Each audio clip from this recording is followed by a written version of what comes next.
નમસ્તે વિદ્યાર્થી મિત્રો, ઓમ ટ્યુશન ક્લાસીસમાં આપણું હાર્દિક સ્વાગત છે.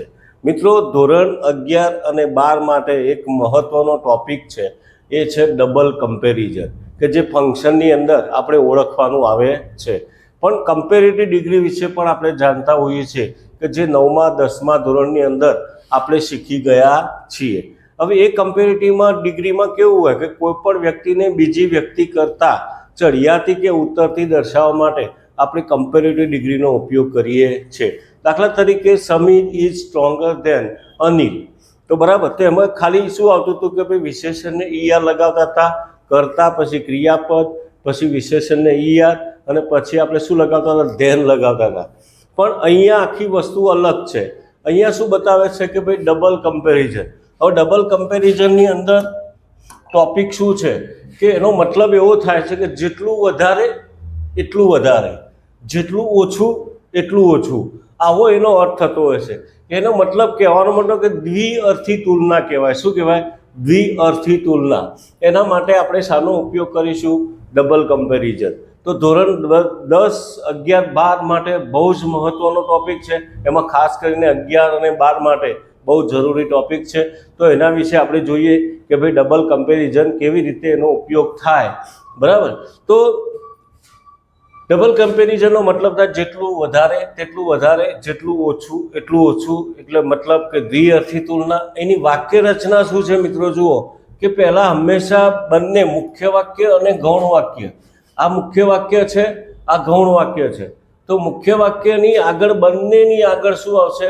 મુખ્ય વાક્ય અને ગૌણ વાક્ય બંનેની આગળ મિત્રો શું આવશે? ધ આવશે. શું આવશે? ધ. આર્ટિકલ ધ આવશે. એના પછી વિશેષણ, કે જે વિશેષણને ઈયર લાગતો હોય તો એને ઈયર લગાડવાનો, અને ઈયર ન લાગતો હોય તો મોર પ્લસ વિશેષણ. અને ઘણી વખત એકલું મોર પણ તમે વાપરી શકો. અહીંયા પણ એવું જ, આ જ વસ્તુ જે અહીંયા કરી એ વસ્તુ અહીંયા કરવાની છે. વિશેષણને ઈયર પ્રત્યે પ્લસ મોર પ્લસ વિશેષણ, તો અહીંયા પણ વિશેષણને ઈયર પ્રત્યે અને મોર પ્લસ વિશેષણ. અને ત્યારબાદ આપણે કર્તાનો ઉપયોગ કરીશું, પછી ક્રિયાપદનો ઉપયોગ કરીશું. એવી રીતે અહીંયા પણ આપણે શું કરીશું? કર્તા અને પછી ક્રિયાપદ. બરાબર, અને પછી જો ઈઆર ન લાગતો હોય તો શું કરવાનું? મોર પ્લસ વિશેષણ. મિત્રો, ઈઆર કોને ન લાગે? તો જે વિશેષણનો સિલેબલ 3 શબ્દોથી વધુ સિલેબલ થતો હોય. બરાબર, દાખલા કે બ્યુટીફુલ, બ્યુટીફુલમાં કદી શું કહે છે? ઈઆર લાગતો નથી. હાર્ડવર્કિંગ હોય તો હાર્ડવર્કિંગમાં મોર હાર્ડવર્કિંગ થાય. બ્યુટીફુલ તો મોર બ્યુટીફુલ. એવી બરાબર. પછી આની અંદર વાક્ય રચનાની અંદર આપણે વાક્યો જોઈએ કે ભાઈ વાક્ય કેવી રીતે બને. બરાબર, અને એને આપણે પરીક્ષામાં ઓળખવાનું છે. તો અહીંયા એક્ઝામ્પલમાં જેટલું ઝડપથી દોડશો તેટલું વધારે થાકશો. બરાબર, તો અહીંયા આપણે શું કરવાનું? પહેલાં આર્ટિકલ મૂકી દીધો, પછી ઝડપથી વિશેષણ છે તો આપણે એને શું લગાડ્યું? Faster. The faster you run. બરાબર, તો એ રીતે શું? The more you tired. બરાબર, તો એ જેટલું તમે ઝડપથી દોડશો એટલું વધુ થાકશો.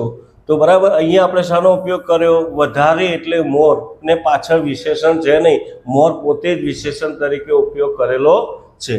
બીજું વાક્ય જોઈએ કે તમે જેટલું વધારે કમાશો એટલું વધારે વાપરશો. બરાબર, તો અહીંયા આપણે શું કર્યું? વધારે માટે આપણે શું લખ્યું? The more you earn. The more you earn, તો ધ મોર યુ સ્પેન્ડ. તો બંનેની અંદર આપણે મોરનો ઉપયોગ કર્યો, પાછળ બીજું કોઈ વિશેષણ આપેલું નથી, અને સીધો જ આપણે મોરનો ઉપયોગ કર્યો. પણ હવે એક વાક્ય એવું છે કે જુઓ, તમે જેટલી વધારે મહેનત કરશો એટલું વધુ સારું પરિણામ મેળવશો. જેટલી વધારે મહેનત કરશો એટલું સારું પરિણામ મેળવશો. તો મિત્રો જો આની અંદર શું કર્યું? વધારે મહેનત કરવી એટલે શું? કે સખત મહેનત કરવી. એટલે ધ હાર્ડર યુ વર્ક, બરાબર, ધ બેટર રિઝલ્ટ. અહીંયા આપણે શું કરવાનું? વધારે સારું, સારું એટલે ગુડ, અને ગુડનું કમ્પેરેટિવ ફોર્મ શું થાય? બેટર થાય. બરાબર, તો the better result you will get. ઓછું હોય તો લિટલ શબ્દ વપરાય, કે ઓછું પરિણામ મેળવશો. તમે જો મહેનત નહીં કરો તો ઓછું પરિણામ મેળવશો. તો ઓછું માટે શું થાય? લિટલ. પણ લિટલનું કમ્પેરિઝન ફોર્મ શું થાય? લેસ થાય. શું થાય મિત્રો? લેસ. ગુડનું શું થશે મિત્રો? બેટર. બરાબર, મચનું શું થાય? તો મોર થાય. તો આ બધા શબ્દો આપણે ખાસ, આ લેસ કોનું થાય? લિટલનું. લિટલ પછી એનું કમ્પેરિઝન શું થશે? લેસ અને સુપરલેટિવ લિસ્ટ થશે. શું થશે? લિસ્ટ. પછી ગુડનું ગુડ, બેટર અને સુપરલેટિવ શું થાય મિત્રો? બેસ્ટ થાય. તો આ પણ આપણે જાણવું જરૂરી છે.